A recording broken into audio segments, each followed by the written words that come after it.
Good evening, everyone. Welcome to Tamaquag's new series, Literature and Culture Author Conversations. Through this series, we hope to engage the audience through chat, dialogue, strategic questions, and learning through literature regarding culture, history, indigeneity, and the complexities of life. Thank you for joining us today's virtual discussion, made possible thanks to funding from the Rhode Island State Council on the Arts, the Rhode Island Council for the Humanities, New England Foundation for the Arts, USDA Rural Development, and people like you. You too can support programs like this by making a tax-deductible donation to the Tamaquag Museum. The link is in the chat box. Just a quick reminder before we get started. Please make sure you're all on mute. Please engage with us by using the chat box to type in your questions, and we'll add them into the conversation. We will have time to take additional live questions and comments at the end of the author conversation. Feel free to use your reaction buttons to let us see your enthusiasm. Thumbs up, smiley faces, hearts, whatever you like. If you're having technical difficulties, you can use the chat box to private message Tamaquag Tech for assistance, and we'll do what we can. Before we begin, I would just like to take a minute to introduce myself and do a land acknowledgement in my language. You can acknowledge the land you are on. If you know the nation, please put it in the chat. If you do not, you can use the chat, use the tool native-land.ca, which will be in the chat for you to use. Askui kwasin, natasawis makasani pashao at nahai gansek, natasawis Lorenz Spears at Englishat, ni nahai gansek nehatik, kanupiam at aki at nahai gansek. So hello everyone, I'm Lorenz Spears. My traditional name is Makasani Pashao. I am Narragansett Niantic, and welcome to the homelands of the Narragansett people. And I also would like to just take a moment of quiet to think of all the people in our indigenous nations, our world as a whole, that have been suffering through COVID-19, and just send our prayers to them.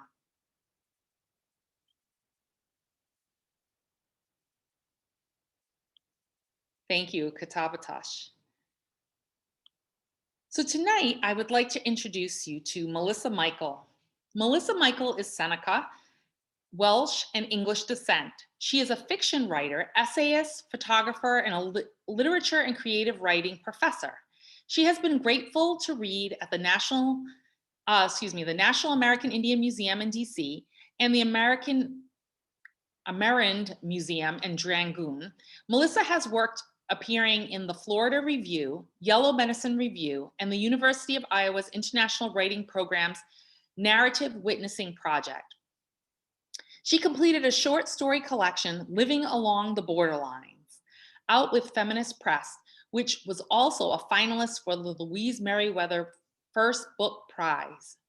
Her first novel, Along the Hills, and her nonfiction lyric essay collection, Broken Blood, are finished.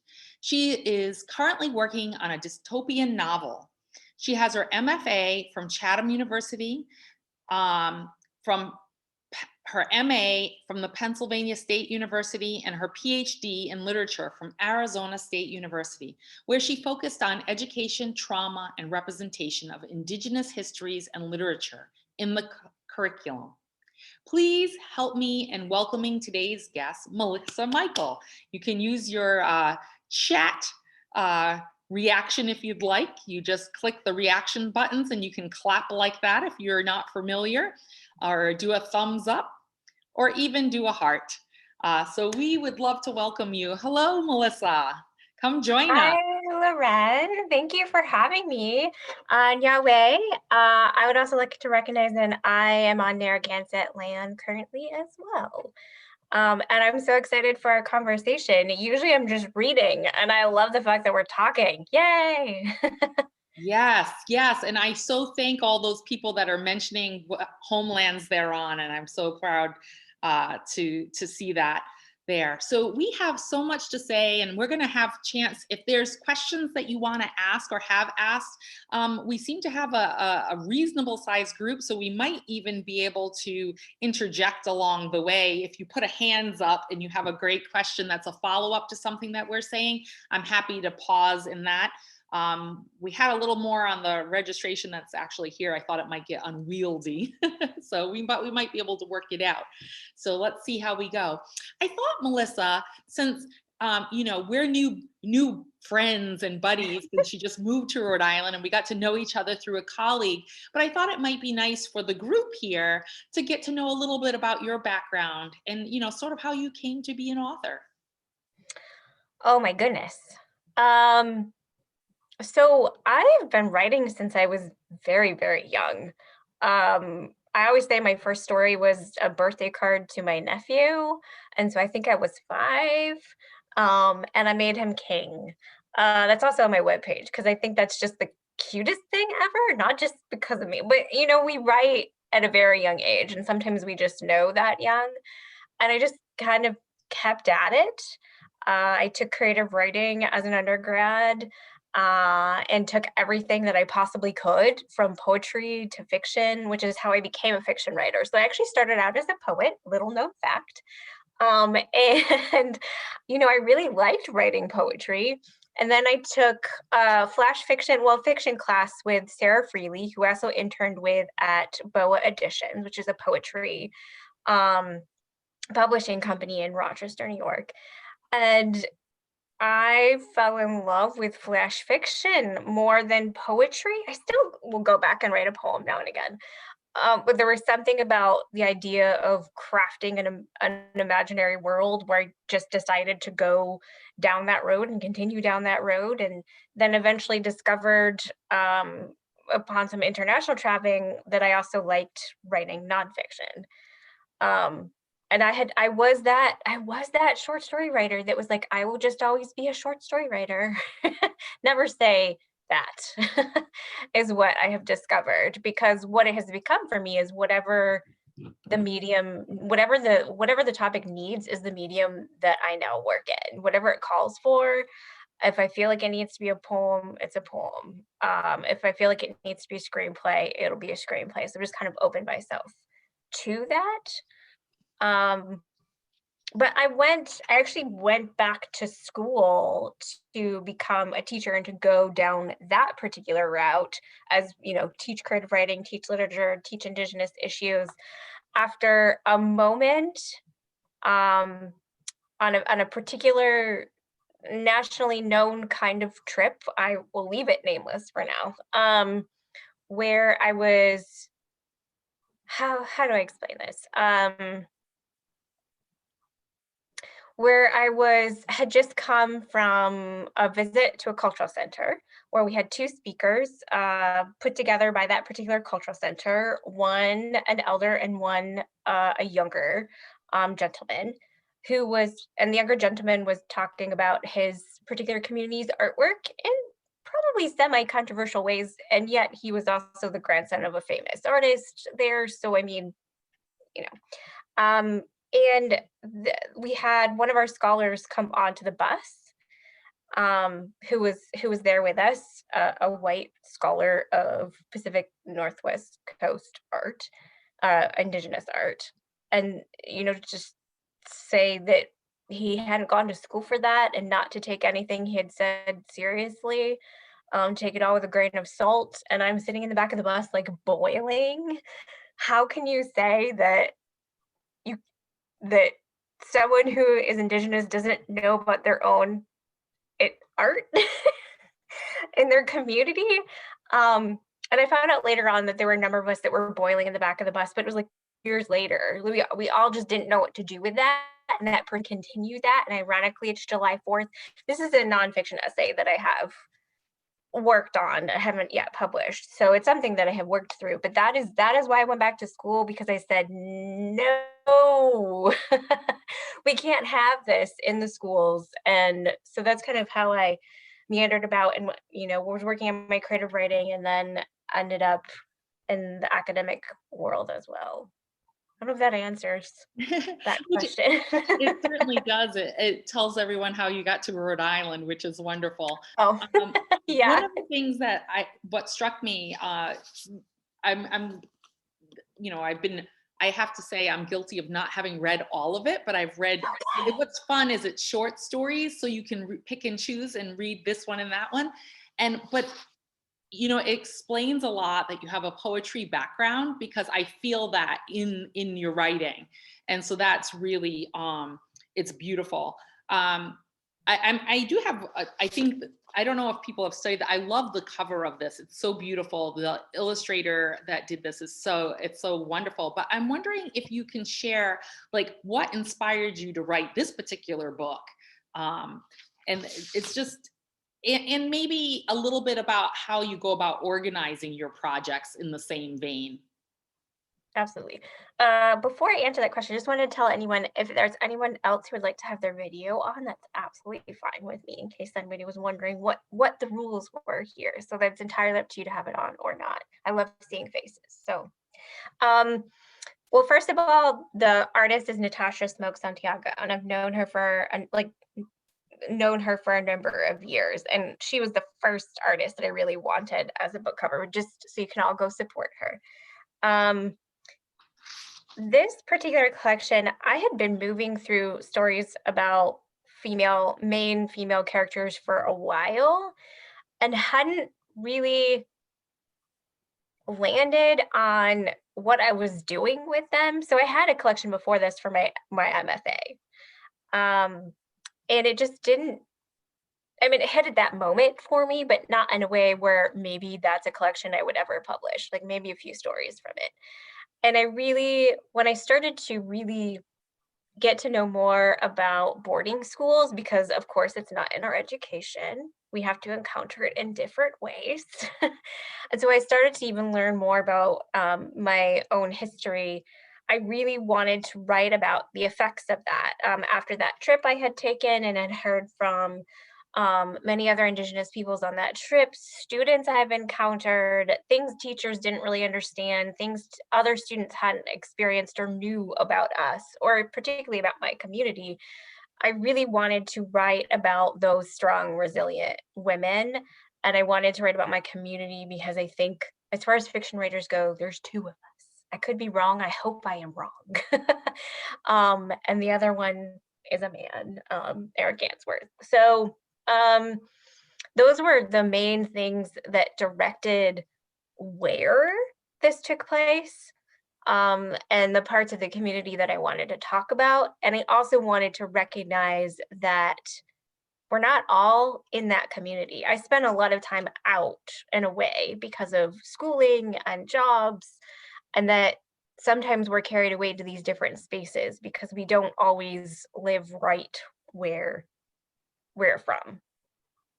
That led to the collection itself. And then as far as how I organized it and structured it, I just had written a number of short stories and I saw the call for the Louise Meriwether Book Prize.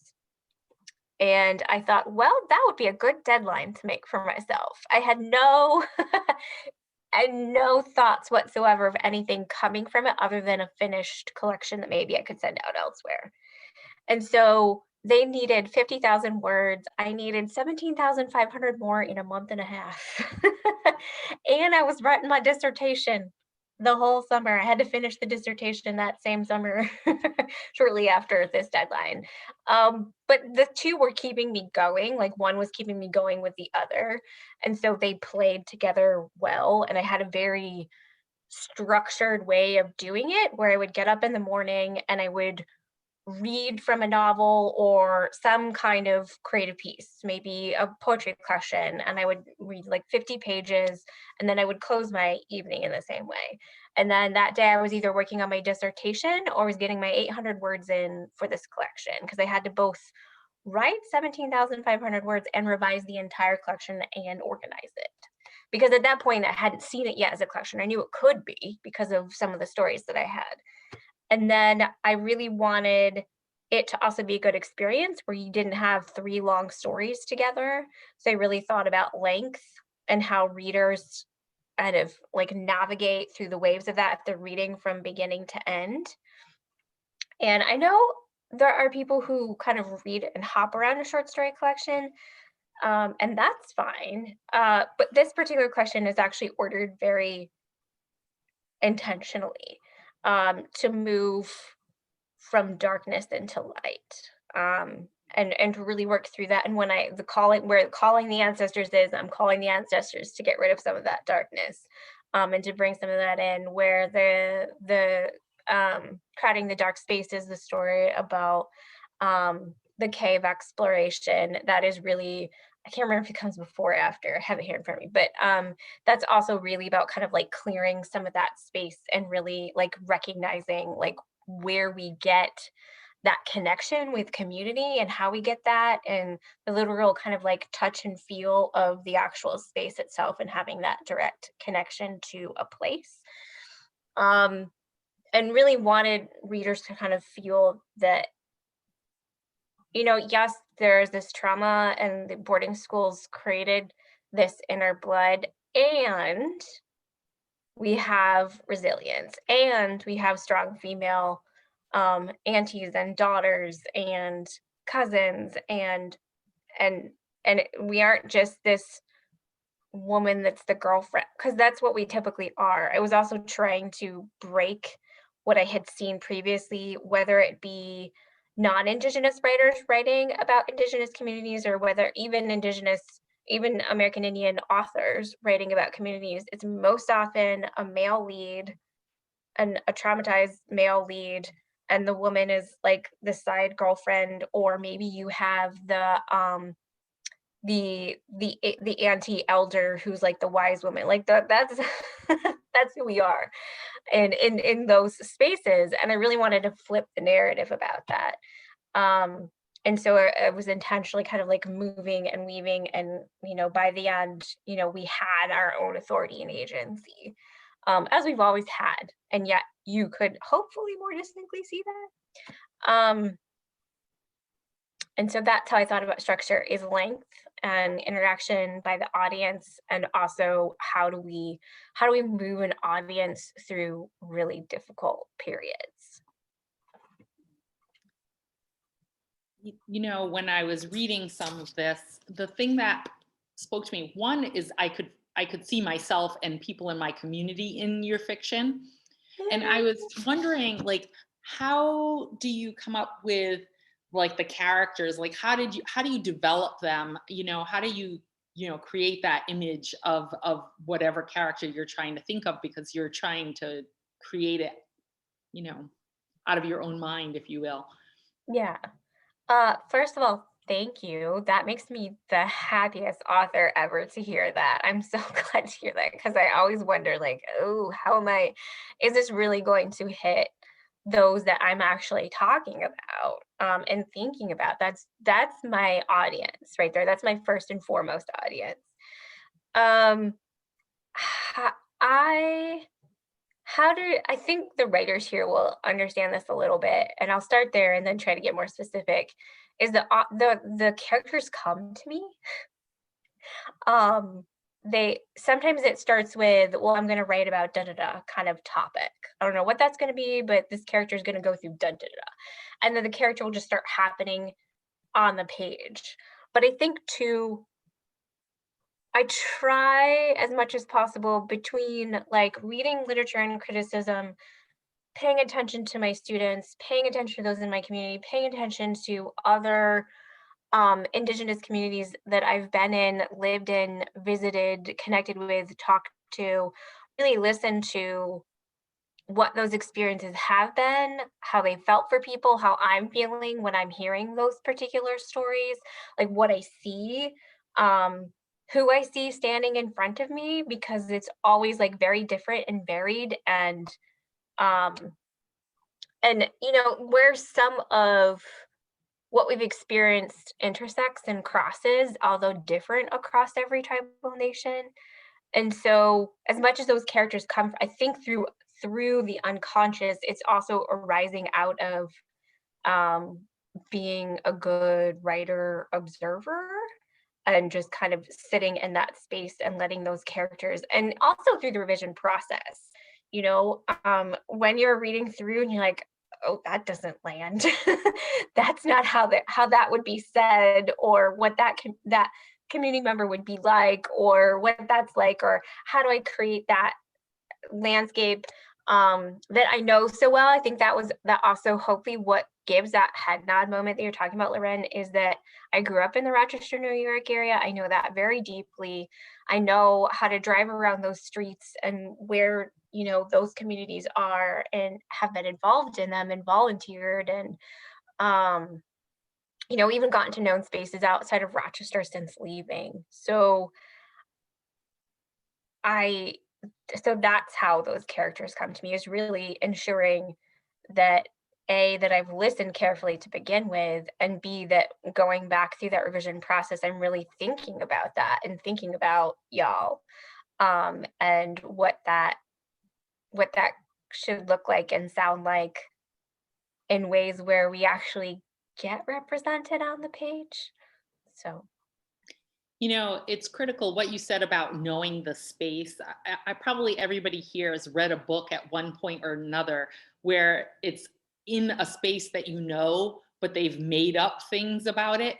And it just throws the whole story off, because even though it's fiction, there's something about the truth within the fiction that makes it all the more real, which is so important. So I really appreciate that thinking of that. I was wondering, do you ever have, because you talked about how your characters kind of evolve. I'm wondering if you've ever had a character that when you were done, it completely surprised you, like how it came, where it came, and how it came out, or like the personality of the character is what I'm trying to say. Like they're like the essence of the person, like you didn't know it was going there, and then all of a sudden you had this new space of understanding about the character and the person.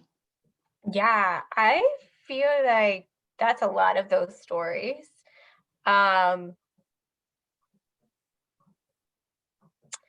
so I've recently been working on a screenplay adaptation of The Long Goodbye, and I think that might be the most surprised I have felt at the end, because I had already written the story, but in a very like contained part of the story, and then I needed to expand and get to know the characters even further, more so like you would say in a novella. And when I got to the end, I deeply disliked that process, adapting to short story to screenplay. I don't know if I would do it again. I would write from scratch. um, but by the end, I was like, yay! I cracked so many codes on these characters. Oh my God, I can't believe she's a jingle dancer, and I can't believe this. I can't believe that. So by the end, and by the last week of writing that, in the last 10 pages, I'm like, ooh, like I don't know what's gonna happen with this. I hope something happens with it. So that was uplifting, kind of exciting. And in the novel Along the Hills, the character that surprised me the most, or was maybe challenging, I don't know if it was surprised by the end, but the most challenging, was, and this is a past section, is a mother who essentially lost her daughter to the boarding schools. And really trying to like work through that, and what does that look like as you start in a certain space, and what does it look like by the end. Um, and in this collection, there were there was I'm realizing it doesn't come out as much in the screenplay anymore. I mean, I think it does. I think there's moments in all of the characters, but Nala, in my mind, I don't know if the story comes out there's a little snarky, and I love that about her. Um, and I think that was surprising to me too. And being able to like do that particular voice, and the same with Philip, like to be able to do that, the voice of that story, it just came to me immediately, and I was able to hold it for the whole story, because it's not my voice, it's not how I think, it's not how I see the world. And then I actually embodied that narrator in that full way. So those were all like surprising moments. So more than one. So I didn't know if you wanted to share a passage from your book so that Oh, we could hear your voice. And did you want to share one? was there one that you would want to hear? I don't know. Or someone, anyone? I don't have one picked out, but You I don't have to can. pick one out? I didn't know. Well, you don't have to do that. I just thought, they might want to hear a little if they hadn't read the book yet at all. I mean, could also read. Someone said Oh, I like the okay, one with okay. the I was dancing. gonna say I could read the Flash one. Kirsten, is that the last one? The dancing girl, is that Yeah. what she's talking about? Yeah, that one's really good. Okay, and that's a good short one, so I can read the whole thing. Okay, it's awkward to read on Zoom, so hold on with me, people. It's weird because then you're like, what? Okay. Dancing girl. They watch her small feet shuffle, shuffle, shuffle. When she bends over, her small dress reveals a diaper. The girl plucks grass and giggles. Then she catches up with her mother. Adult women smile. How cute is this little girl running around? Her mother holds out her hand. Come on, sweetie, follow us. She shows her daughter's steps. The girl copies the best she can. Tap, tap, shuffle. She twirls when the drummers speed up the songs, arms outstretched, face to the sky, sun heating her cheeks pink. Her feet have become steady, the patterns more clear, shuffle, tilt, shuffle, move hips, dip with the notes. The girl wears a traditional top, purple calico with black ribbons, ponytail drawing back hair. Other girls move and she watches. She copies them. Her mother chats with other women, bobbing her head with the music, nodding approval toward her. She calls out the song where words repeat and refrain. Like a habit, she knows them but doesn't understand meaning. She tilts more, following music, following drummers, following dancers. Off to the side, the girls sit at picnic tables, giggling, whispering. Her mother calls her. Girls, join us. She waves them over. She sees her mother dance, how she tilts, looks at the sun, the trees, the other dancers. Her mother's moves are slower than before, but deliberate, a cadence.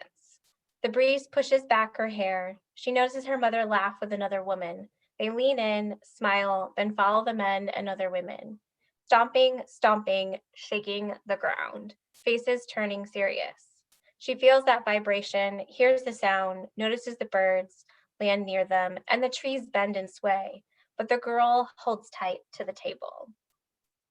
Her hair is so much longer. She twists the ends and throws them behind her. Moccasins hold her feet, make them steady, tied to the ground. Jeans stretch.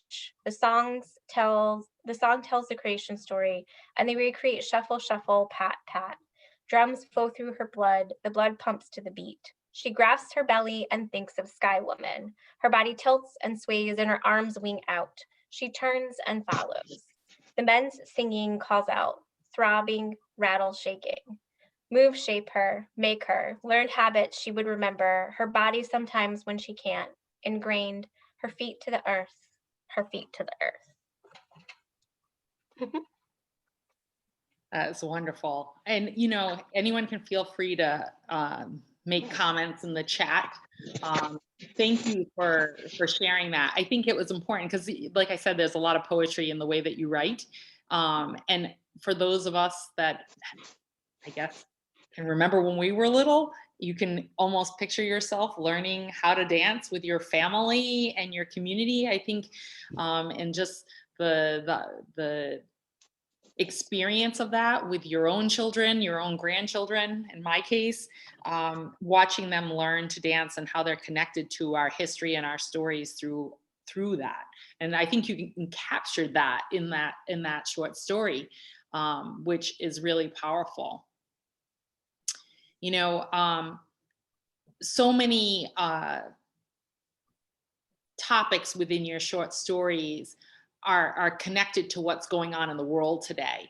We have things going on, conversations around monuments and land back and protests and actions at the Capitol and social justice issues. And I'm just wondering how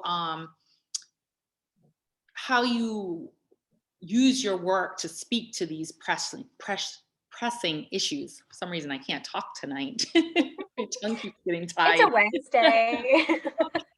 It's all good. It's a Wednesday. It's after the workday, also, Loren, technically. um, I think it comes back to what we were talking about earlier, where it's really listening to what's going on in the community, observing what's going on in the world, what do we need to think about, what characters do I need to incorporate that maybe I haven't before. I've slowly been making my way towards having queer BIPOC characters in my fiction, and what that means to do it in a way that is respectful, and really thinks about what those issues are, if they're whether they are inside or outside of my positionality. I can't possibly represent everyone, and yet at the same time I need to think about, what's happening at our feet. And so, I think my stories and how they really carefully look at place and the daily with the people in that place, really think about land back, and why that's so important and why we are still here. We hear so often, and I've even heard students say they talk to their parents about things that I've taught, and their parents or parents or relatives, or even some of the students are like, I thought you all were dead. And just what that means to facilitate those voices out into the various spaces and where we can put them again, which is also why I'm now understanding of my own work that I have to work in different mediums for that very reason. Because not everybody's going to read a short story collection. Not everybody's going to assign that in their classroom. That's not always going to fit in that space. And I'm not writing specifically to please the white gaze, so to speak. I am writing to really think about what has been erased and what isn't being talked about, and why, no matter what the monument is, it is first and foremost a monument that was placed forcibly on Indigenous land. And so recognizing that, and have people read stories that have Indigenous peoples walking around on that land in their own land and thinking about this space as their own land, whether it's a reservation or not, is really how I hope, and what I hope my work is doing and moving toward, and bringing to people's minds and potential changes in mindset. I think that fictional stories that are touching on really important topics really help people access that information. And it's really a powerful way. I think of the idea of referring to the boarding school experience through your characters is really a powerful way for the average person to have access to that knowledge. Just as an FYI, keep your eyes open. In the fall, we're actually going to have a big exhibit coming here called Away from Home that will be on the boarding school experience. So stay tuned on that. But, I think that it's one of those things that's really, really, it's hard for people that visit our museum to put themselves in the place of someone who's experienced that. We try to give them, a viewpoint to do that. But that's what's so great about a story. As a story, you become the main character becomes who you're seeing the world through. And that's really powerful. Go ahead. Oh, I was going to say, I've often heard my students say, I learned this in history class, but I only really knew it as a fact until I took this particular whatever literature class and heard it in a story. Then they could actually feel it and what that meant. And I think that's also where for me, like teaching and writing like work together, because I'm also hearing a lot of this and what that means to them, Mhm. and influences how I think about what I do or where I place it, or what it could do in the long run. So our youth, whether they be indigenous or not, are really, getting a lot from reading stories outside of their positionality and outside of their experiences. Yeah, does anybody in the audience want to share about something that they've read that they learned something new from reading a fiction? For me, I remember being really young, like in college, and I remember calling up my mother, who was a history teacher, and I'm like, "Is this really how this happened? The internment camps? I never learned about that in high school at all. The Japanese internment camps." And I remember asking about the Bolshevik Revolution, and they were all fiction, and I wouldn't even call them good quality historical fiction. They were fun historical fiction. But I learned so much, and it surprises you. So I'm wondering if anybody else had surprises like that along the way that they learned from fiction. You can unmute for a moment if you'd like, or raise your hand and I'll uh, tell you to unmute. Go ahead, Betsy. For a while, whenever I traveled, I would read James Michener's novels about that place.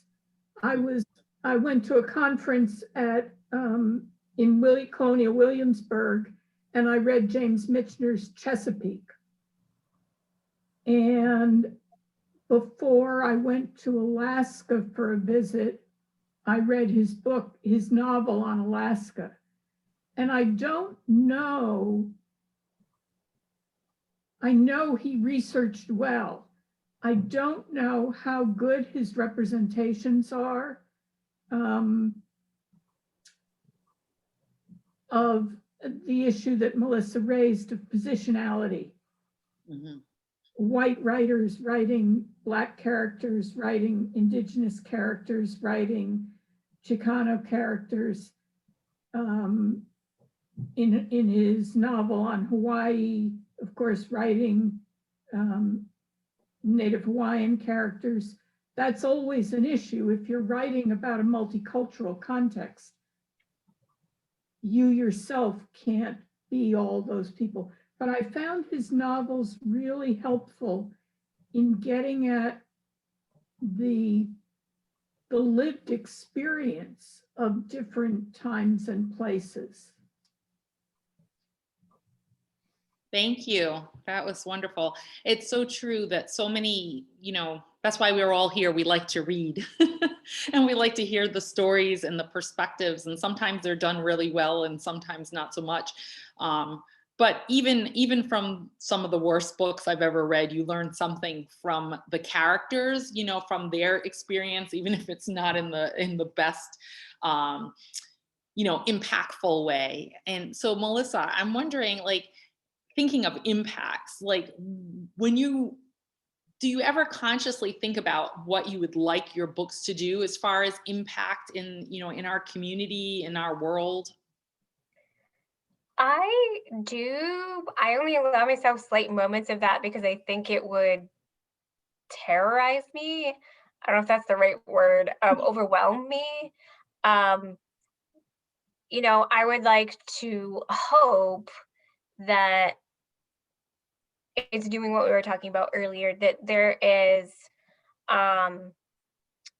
someone who is Indigenous and female and can see themselves. I think that's the most important impact to me. If there's anything more beyond that, that's icing. I would love for it to be others picking up those stories in their classrooms and thinking about mother-daughter relationships, because I've heard a lot of folks were really looking for stories like that dealt with mother-daughter relationships for not just Indigenous like communities, but for other communities of color, and it's just not in the spaces, or maybe not known. And so, I hope that it gets to them in some kind of way. I don't know how you do that. And so I think, you know, those are the two most important community, women in the community and students, and beyond that, great, awesome. And I say that also knowing that a screenplay means Hollywood in a space that I just statistically learned has 0.5% Indigenous actors in 2019 and 1.1% Indigenous writers in 2019.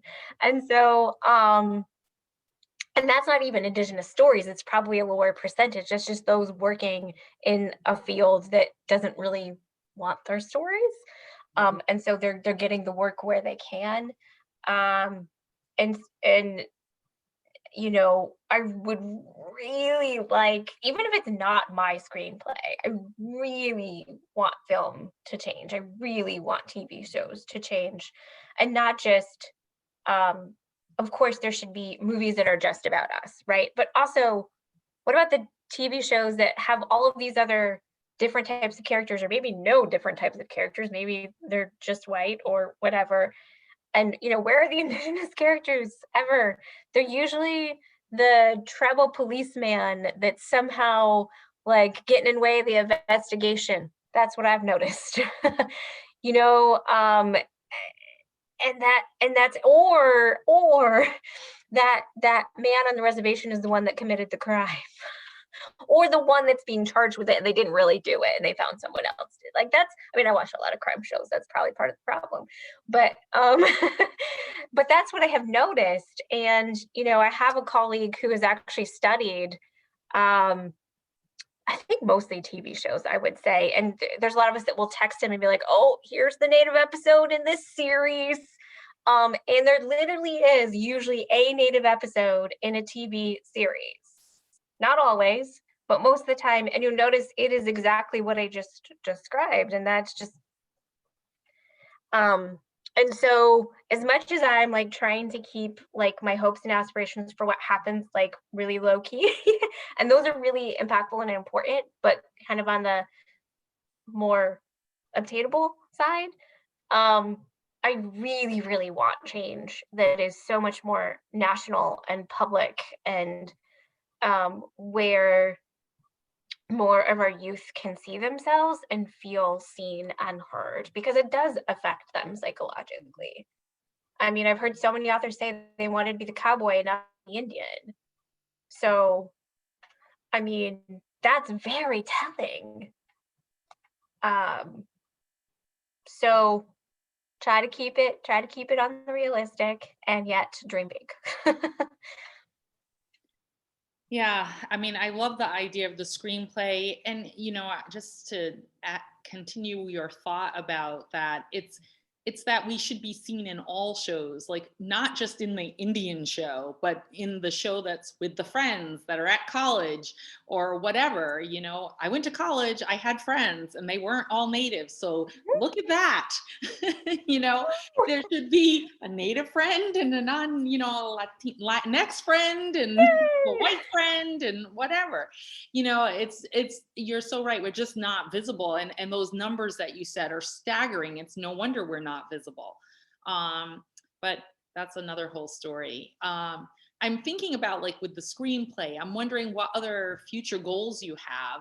You might have touched on some of them earlier, but maybe you can give us a little more full perspective on your future projects. Sure. So the screenplay just finished, and I mean, that's a long road. So right now it's kind of in the receiving early feedback stage, and then some like table reads after that. I don't know if that's how that actually works. I made that up. I want people to do a table read and critique it. It's fine. I don't know Hollywood. I don't know if this is a good or bad thing. And right now what I'm doing is I'm about halfway through my new novel, and really realizing I need a storyboard. I need to visually see it because I'm forgetting so many things and I'm losing track of what's happening where. And it's more linear than my other novel. And I don't know how I kept track of the other novel. I really don't. I don't, because I can't keep track of this one at all. And so I need to stop and storyboard. But I need my goal. I'm 5 pages away from my goal over the holidays to get 50 pages of the novel. And then my spring goal is 50 more pages of novel, but I'm going to storyboard first. And then I have some projects I want to do with working on my nonfiction essays and thinking about them in multimedia kinds of ways and interactive kinds of ways where they can hear me, where they can see pictures, where I don't really know. The sky seems to be the limit in hopefully what we can invent or do. But I really want to work with some kind of engineering student on that and then submit them somewhere and see what happens, because eventually I want the collection to look like that. So that's currently what's on the horizon. We'll also working towards 10 years. So some of that all has to play together, fortunately or unfortunately. So they have to count. Yeah, so there is a question from Betsy. Yeah, Do you want to ask it yourself, Betsy, or would you like me to read it? Go ahead. Oh, I see two questions though. There's a question from Tech. Oh, what is her name? I already forgot her name. Who's our tech Haley. person? Oh, yes. Haley's acting as tech tonight. Haley has a good question too. So go ahead, Betsy, and then we'll go to Haley's. So my question is, have you considered doing, I think it would be really great and would sell, a profile of Deb Holland as she comes in as presumably as cabinet secretary. Oh. Because, I mean, there've been a lot of pieces about her, but your focus on women and the intergenerational mothers and daughters and aunties and grandmothers and so on would be a really, and your poetic way of writing would be a really different way of profiling her. And I just think it's timely and it would really enrich the conversation.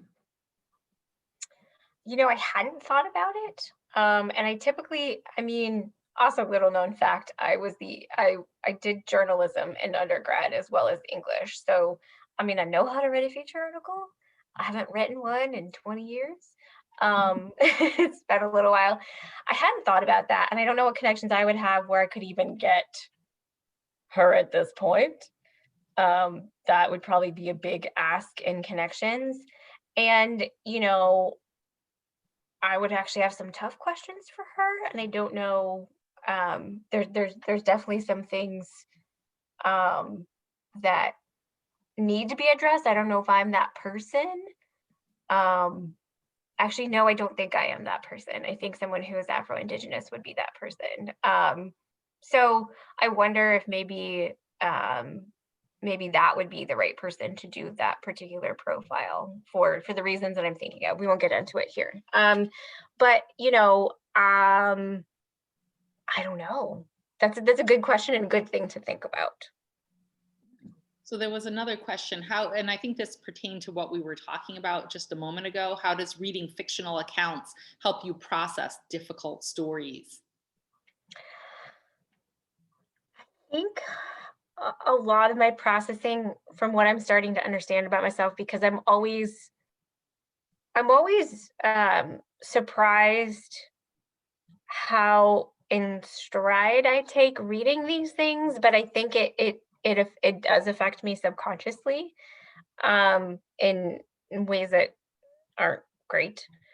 My body tends to bear that and just read what is in front of me and really try to be best representative of that in what I am writing.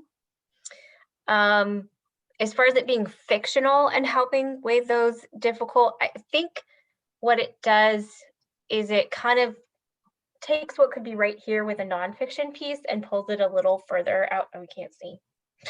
Pulls it a little further out to the point where maybe we're more willing to dive into it, more willing to read it. I don't know. I'm trying to think of my own experiences or even my students' experiences, is that the fact that it's fictional makes it easier but I have seen them, and I have seen myself process and really understand more things that way, I think, because of that distance, versus if I'm just reading nonfiction, or even it was really, so I went to the Carlisle Indian Boarding School archives that were both at Dickinson College and, I don't want to get this wrong, the Carlisle Historical Society. I might be getting that wrong. The Historical Society in that area, and the War College. And I remember reading interviews with, they only interviewed 2 of the students, and they mostly interviewed the townsfolk, which I thought was interesting.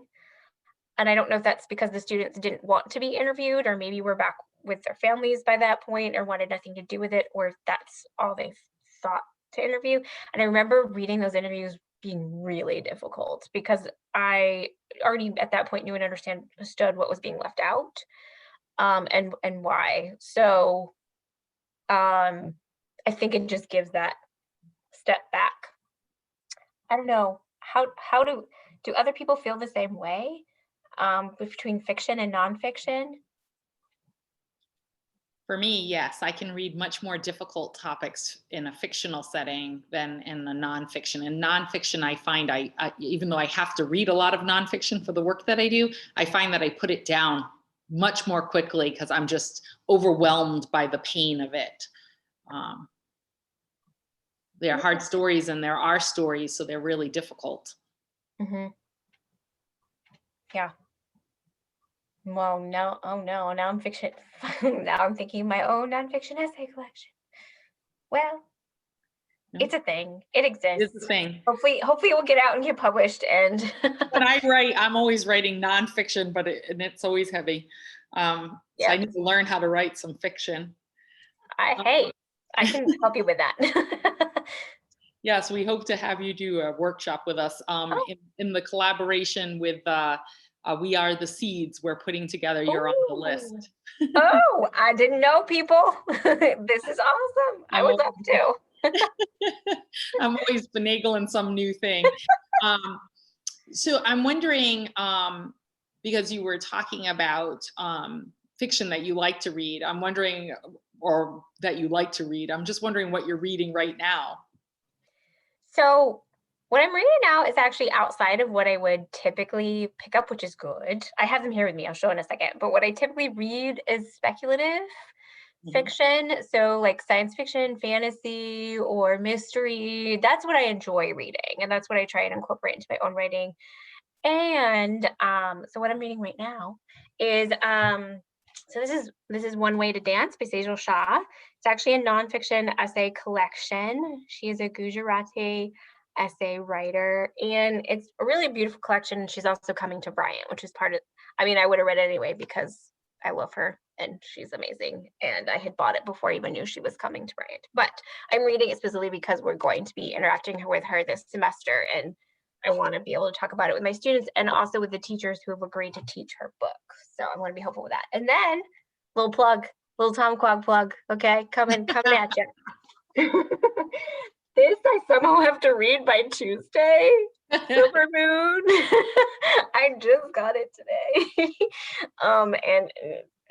But this is Hearts Unbroken by Cynthia Ledick Smith, and we are reading this for the Tamaquag Book Club.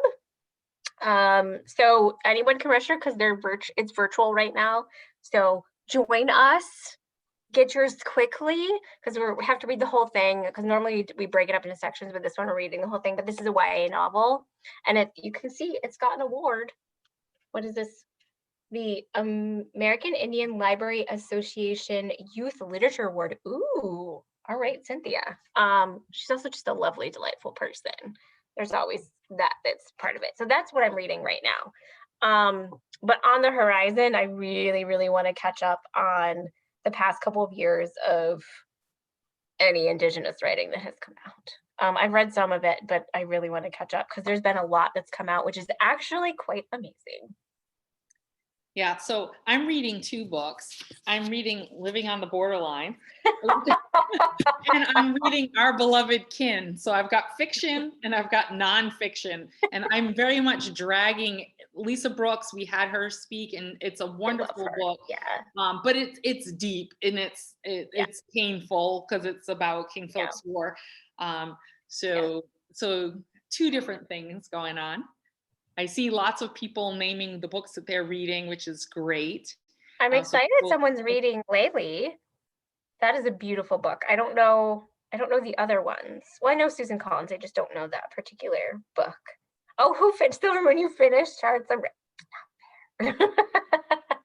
Good for you. Oh, Heartberries. That's a good one too. I'm always glad to know about all the dystopian. For some reason, my whole household is into watching dystopian TV. So we might as well post a I can make you a list. So add it to the list. So I'm wondering if you can tell our group here where they can find your work, like where they can find out more about you, more about your work. I was going to get that link ready. I'll have it in a moment. So you can get my work through the Feminist Press and also Amazon. I believe those might be I'm terrible at this, clearly. But also if you go to my webpage, there's also like links to things that are just available that are through literary journals or whatever, or also like other interviews and videos with me. So I'll put those both. Oh, Julie's on it. Thank you. Let me, and then yes, actually independent bookstores, they should have it too. Hopefully the local library, and Julie should just be my agent. It's fine. We're friends. And our plan is to get a few of these for our bookstore, for our gift store as well. But it's just a whole thing, just organizing the purchasing of anything for the gift store. Yeah. We're getting there, but we haven't got there yet. I'm wondering if you have anything else that you'd like to add before I open it up again for just general Q&A. I can't think of anything at the moment. I can say that I'm like grateful to be in a sense of peace at the moment, given everything that is going on. I think things are getting more peaceful, and I'm also really grateful that we are headed into a space of everyone hopefully getting vaccinated. Maybe not soon or shortly, but that we are in that space. So I just want to put that out there that things are feeling better, not where they should be, but better. So I'm wondering if anyone else out there has questions. This is a great time, even those people that are on without their screen on, if they just want to either type it in the chat or pop themselves on the screen or just do it audio, that's fine as well. This is our, little bit more time to continue to chat with Melissa and ask her all the questions we have. Oh, I do see a question in the chat while others are thinking about it. It says, do you have a regular writing routine that works for you? And that's from Anaya. Yes. Yeah. Anya, I think I mispronounced her name. Sorry. Right now, no. That's fine. But typically, yes. So typically on days that I have free, I try to really think if it's fiction or nonfiction and I'm producing pages, it's the 800 words, because going back to doing this collection, that actually got me into a really good routine for me that meant I produced more. And I was very shocked. Stephen Graham Jones, who's a writer that I love anyway. And he is someone who just writes and writes and writes and writes and writes, and he like 25 pages a week. And it's like, who are you? And now I believe him in the, when you have like a very specific routine, because he does, that helps. So 800 words, I work best in the mornings, which works best when I'm not teaching, because mornings are hard when you're teaching, but morning weekends, and just making sure I have a goal and something to work on and a project to work on. And like I said, I had 50 pages that I had to do, like very specific, obtainable goals. This is the key, obtainable goals. Don't make it so, unobtainable that you can't really do it and then you get down on yourself. So maybe some tea. And sometimes I will read beforehand. I can't remember what author talked about that too. I listen to what other authors do and I try it, and whatever works hits for me too. But sometimes I will read in the genre that I'm looking to write in, like beforehand for maybe an hour, to just kind of get in that space. That's what has worked. So I think I see what excites you, draws you to speculative fiction. That's from Julie. I was the little kid coming home with piles of Bobbsey Twins and Nancy Drew, and also what were the horror ones? R.L. Stine, like all of those series that really got me out of the wilderness. I'm from a very small town. Where right now I think we're down to maybe 2,000.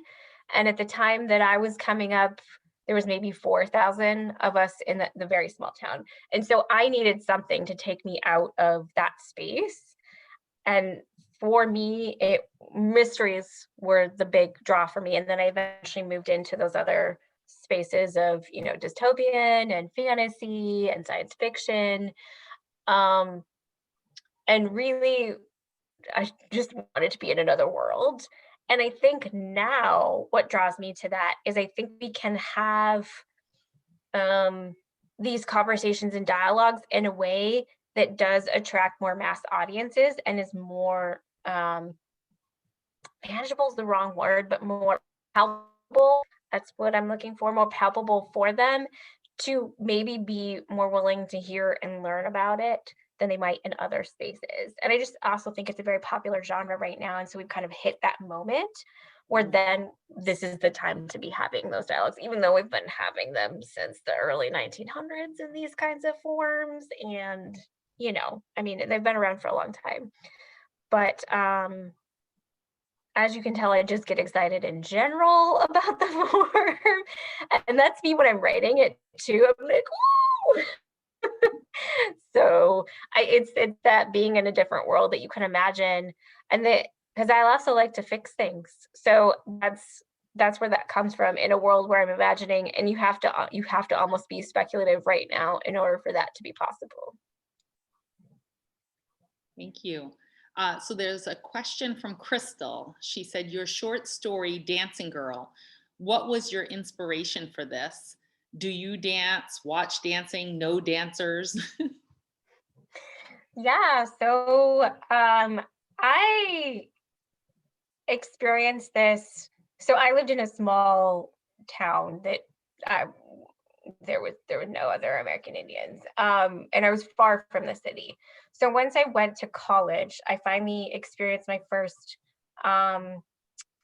That particular space was the Native American Music Festival, and that's where I first saw dancers and really was just, how do I explain your experience of your first, I just felt like I was in the right place. I don't know how else to explain it, but I felt like I was in the right place listening to music that I could connect to, and with not just in like enjoyment, but in the body, if that makes sense. And so we also, through that same space, we had social dancing that we would do during the week that was open to everyone. So it was open to the public. It was a special grant that had been put together. And so I went and did that, especially during the summer. So I have also danced in that kind of way, not fully dressed. And so really, I guess, just paying observation and knowing some dancers. And I got to go to Gathering of Nations when I went to school out in Arizona. Like that was, yeah, it was big. It was also just so many natives in one place. That was also just really, it's kind of, you know, hard to put into words, and just how much the room was throbbing with music and just that experience also, I think, informed a lot of how I think about that and the importance of it and the importance of being able to gather together in that way and share that together, and to also, when it comes to, you know, social dancing, also know that, you know, because we have some dances that are not our own and that we're like sharing with other communities too. So I don't know if that answers Crystal's question. Thank you. Kristen had her hand up. Kristen, your question? Hey, Melissa. Hi, Kirsten. Really happy to see your, I'm really happy to see your face. So I hope I can express this question the way I want. So I'm thinking about your story. Is it Nothing But Gray? Is that what it's called? I was struck by how well I could hear the characters' voices, even though you use very few words to describe how they're speaking.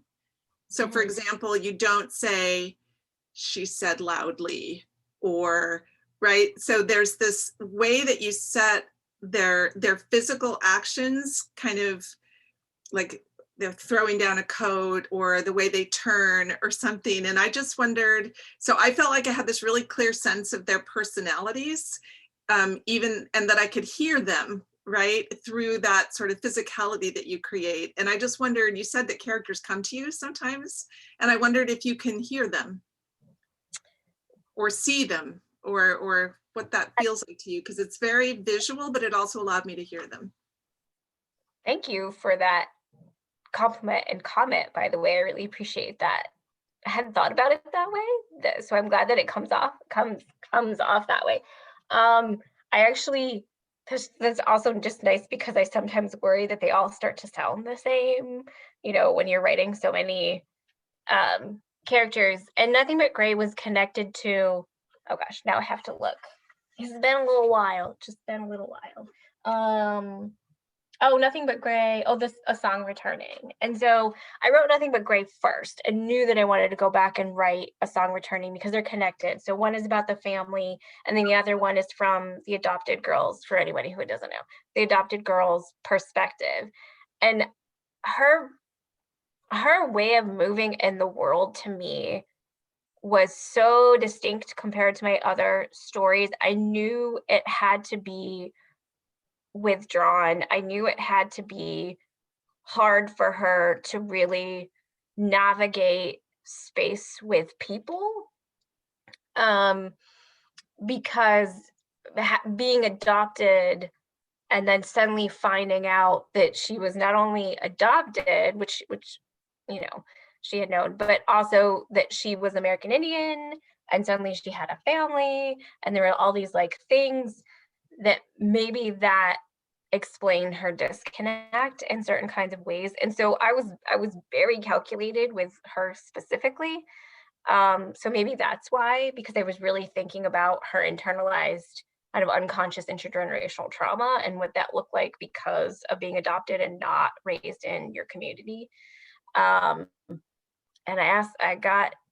it's not that changed from a workshop that I did. And in that workshop, I actually got flack for that. I'm glad I kept it. I was being really, really intentional and really trying to speak towards that quiet trauma, so to speak. So that may be so. Thank you. Thank you all so much for having such great questions and keeping this conversation going. I'm looking at the time, and believe it or not, we're already at 7:12. I don't know how the time went by so fast. It tells you we were having a great conversation. I want to thank Melissa again for sharing with us today, and to thank you all for joining with us for this authors conversation. I have just a few announcements I'd love to share with you before you go. Our next session of Literature and Culture Author Conversations is scheduled for Wednesday, February 24th with Siobhan Senior at 6 p.m. looking at sovereignty and sustainability. And we hope that you will return for this free program, and you can find the link to register on our website as you did for this one. And we're going to archive the past events on our YouTube so you can check them out there. You can also sign up for our free Indigenous Authors Book Club that Melissa participates in. And she held up the book, that's the book that they're working on right now, Hearts Unbroken. You can also join us this Saturday with our partner organization, We Are the Seeds, for the first Gathering Seeds 2.1 self-portrait with Chin. These workshops we're going to do all throughout the year together with artists doing art workshops, and they're going to be created in a way that you can participate in the workshop right from your home. So join us for portraits this weekend with nationally known artist Chin, who's a storyteller, a flute player, musician, and a tremendously talented artist and jewelry maker, one of my favorites of all time, his feather earrings that I've had since the 1970s. But do join us for that, and you can sign up at Tamaqua Museum/events. Thank you again to our funders, the Rhode Island State Council on the Arts, the Rhode Island Council for the Humanities, USDA Rural Development, and the New England Foundation for the Arts, and our generous donors. We continue to book virtual museum education programs for groups, schools, and organizations. Visit our website for more information on virtual programs. And you can also support Tamaqua Museum. Purchase your next birthday gifts, Valentine's, or other gifts by shopping our new online store. And know that you're supporting not only Tamaqua Museum, but over 35 Native artists local to this area, as well as a few a little far out. And we're really excited to continue to add amazing art to our online store and our in-store store, which once we're open again for the public. Thank you again so much for joining us today, and we hope to see you again next month on our next Literature and Culture Author Conversation. Winnie Nakan, have a good night. Yahweh, everyone. Thank you. Thank you. Thank you, Melissa. Thank you so much. It was wonderful. You did a great job. Thanks, Loren. Thank you for having me.